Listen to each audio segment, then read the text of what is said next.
Well, hey guys, what's going on? I think I'm going to show you how I plan on setting up the drive system on this machine. Alright guys, here we go. This is where we're at. Haha. Working on this now, and I'll show you what I got here. Now I got this stuff a while back, but the one thing I forgot to get, well I thought I had, was a 10 tooth or like a 12 tooth sprocket for 41. I thought I had something like that here, but I don't.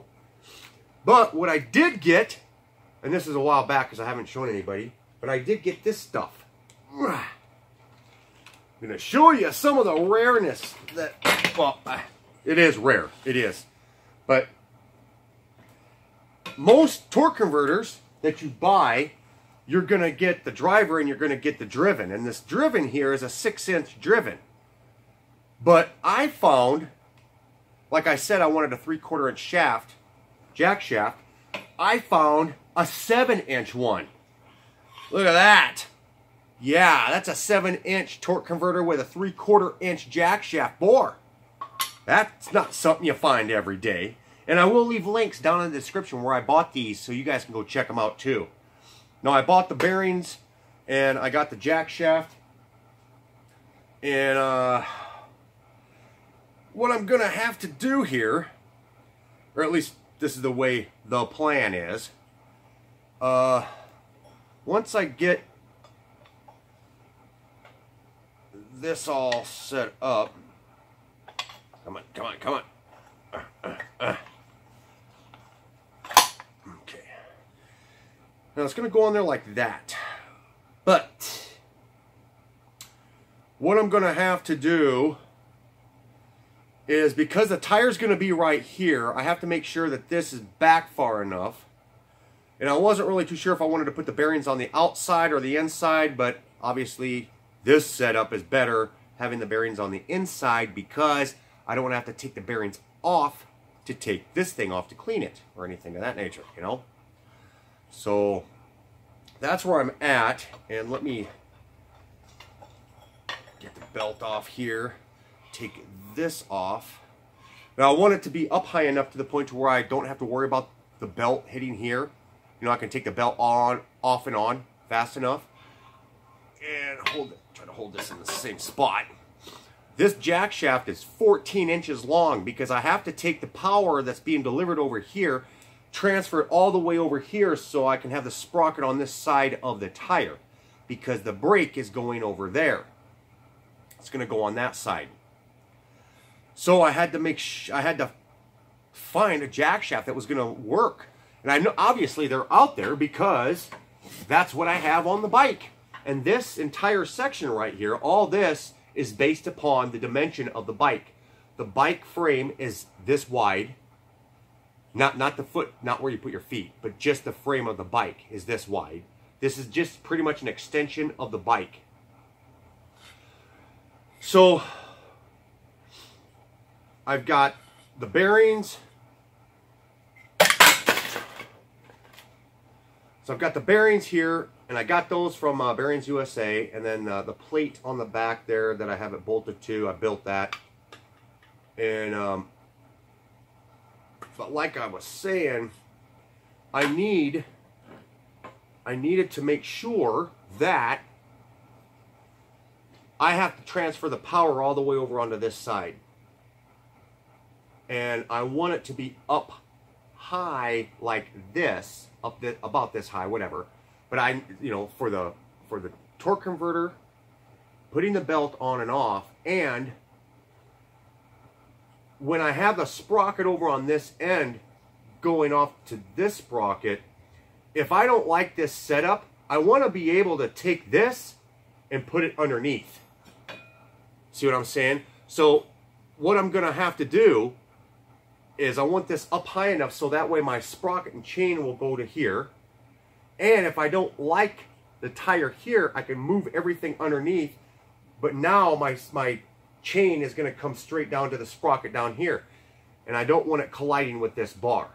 So by bringing this thing up high enough, I can have chain going to this setup, or I can take the bearings from my axle and put it on the bottom, and I can still run a different size chain, obviously, because that's going to be longer, going down to the tire that way too. So I don't have to redesign a bunch of crap if I want to decide to shift the axle to the bottom.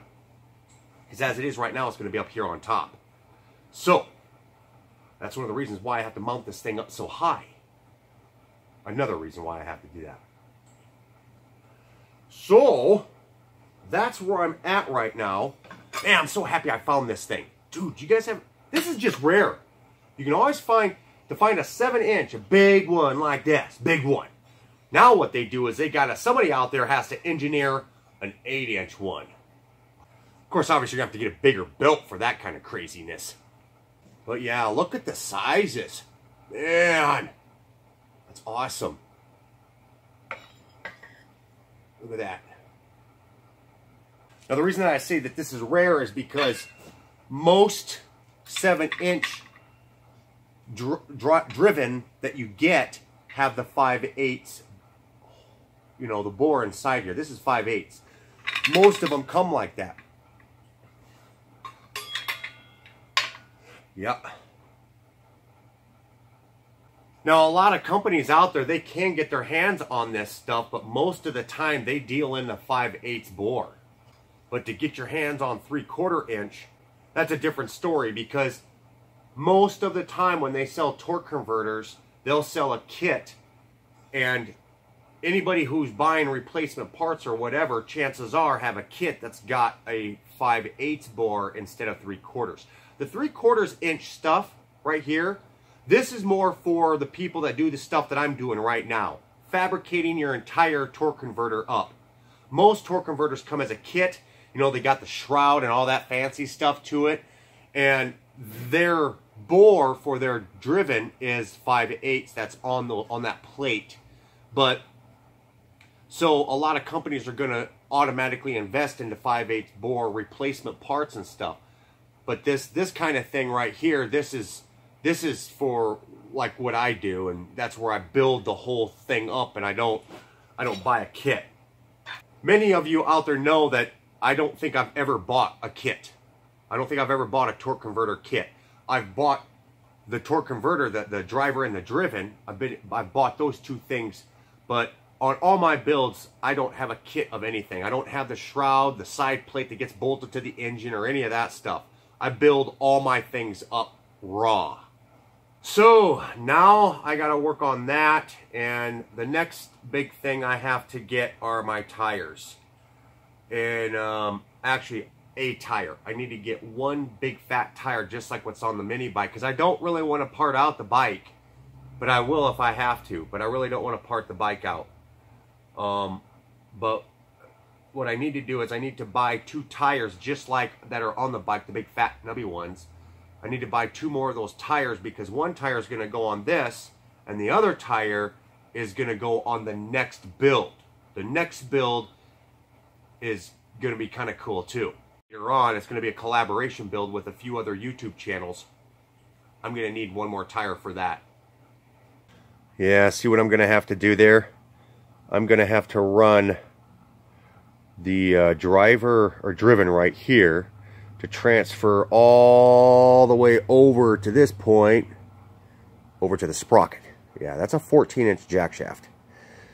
And yeah, that's exactly what I've got over on the bike. Right there. Alright guys, so I'm going to jump on out here. I got to get this thing edited, and I got to get prepped for the live stream tonight. So I'll see you guys in the next one. Thanks for hanging out. Thumbs up the video. The links are all down in the description of this video to all these parts, the bearings, the jack shaft, and the torque converter.